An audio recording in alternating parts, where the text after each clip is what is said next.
Imagine the roar of 50,000 people.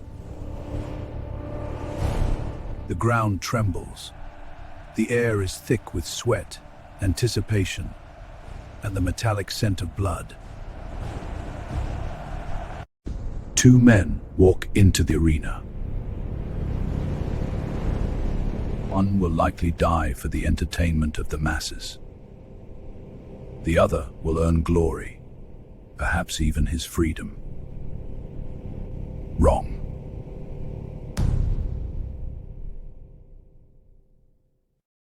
The reality was far more complex and far more brutal than the myths suggest. This is the truth about Roman gladiators. The overwhelming majority of gladiators were not volunteers seeking glory. They were property.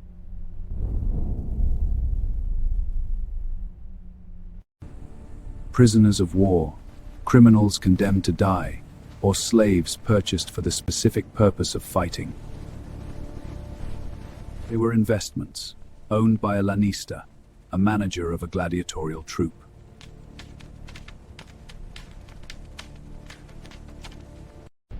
They had a monetary value.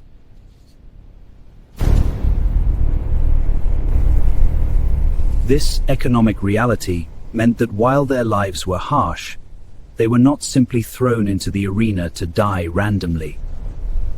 That would be bad for business.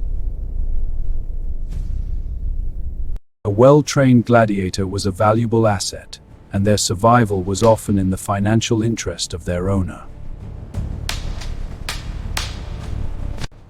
Even those who volunteered, the auctorati, were often driven by desperation, seeking to escape debt or social ruin. Life in the Ludus, the gladiator training school, was one of strict discipline and controlled violence. Recruits were subjected to rigorous training, learning various fighting styles and mastering different weapons. Their training was intense. Different types of gladiators were trained to fight in specific styles, creating a form of structured combat entertainment. Their diet was carefully managed, often consisting of a high-energy, vegetarian-based diet to build body mass. Medical care was also surprisingly advanced for the time. Physicians were on hand to treat injuries, as it was in the lanista's interest to keep his fighters in good condition. Medical care was also surprisingly advanced for the time. Physicians were on hand to treat injuries, as it was in the lanista's interest to keep his fighters in good condition. Despite the brutality, the life of a gladiator was one of routine, discipline, and a constant preparation for the moment they would face the arena. The gladiatorial games were not merely sport, they were a massive industry.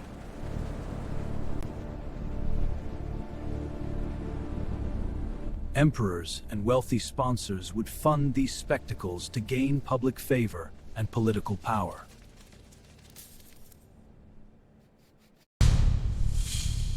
It was a business. The cost of purchasing, training, feeding, and housing a gladiator was significant.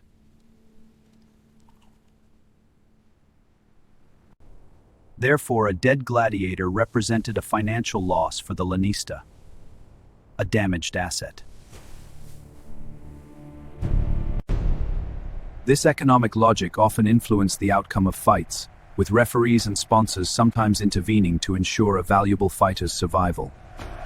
The games were a carefully managed spectacle, balancing the audience's desire for excitement with the economic realities of the business. One of the more surprising aspects of gladiatorial life was the level of medical care they received.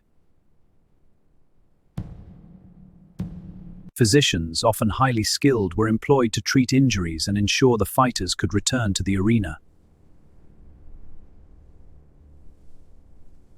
They had a surprisingly sophisticated understanding of anatomy and wound treatment for their time. Precision mattered. They had a surprisingly sophisticated understanding of anatomy and wound treatment for their time. Precision mattered. This was not out of compassion alone, but out of economic necessity.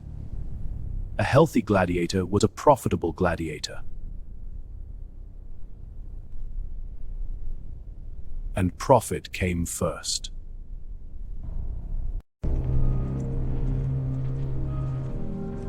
Despite their fame and popularity, gladiators occupied a uniquely low social status.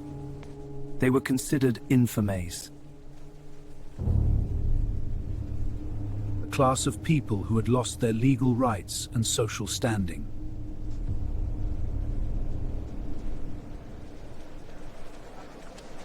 They could not hold public office, serve in the army, or marry into respectable families.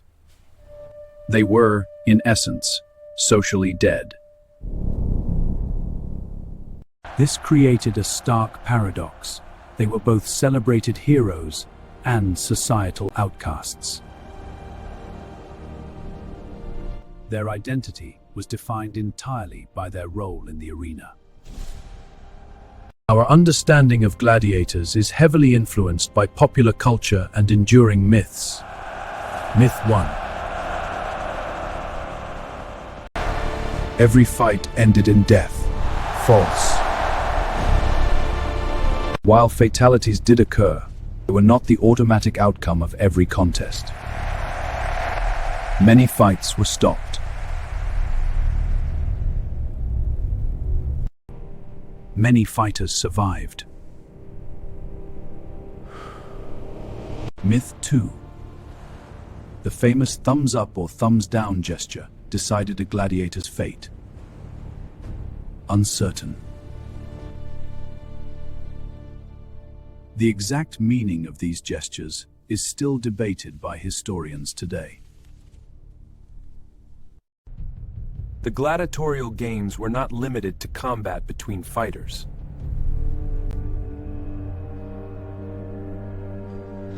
They also included events known as venationes, staged hunts involving wild animals.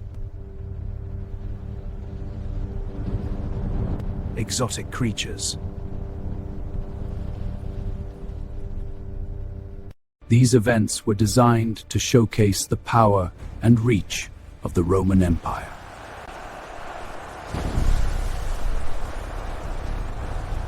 There were also public executions, often carried out as part of the day's entertainment. A different kind of spectacle. These displays reinforced the authority of the state and served as a stark reminder of its power over life and death. So, how long did a gladiator typically live?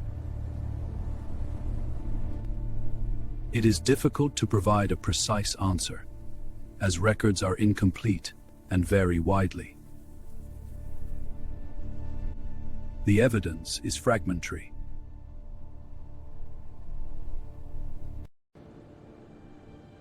However, historians estimate that the average life expectancy of a gladiator was relatively low. Some estimates suggest that many did not survive beyond their mid-20s. A short life. For a profession built on survival, the odds were never truly in their favor.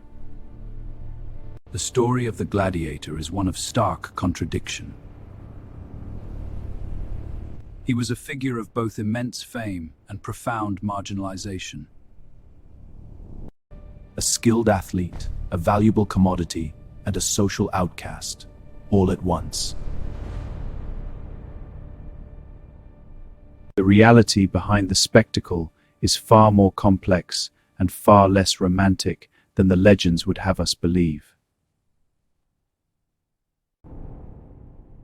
Only by looking beyond the myth can we begin to understand the true nature of the Roman world.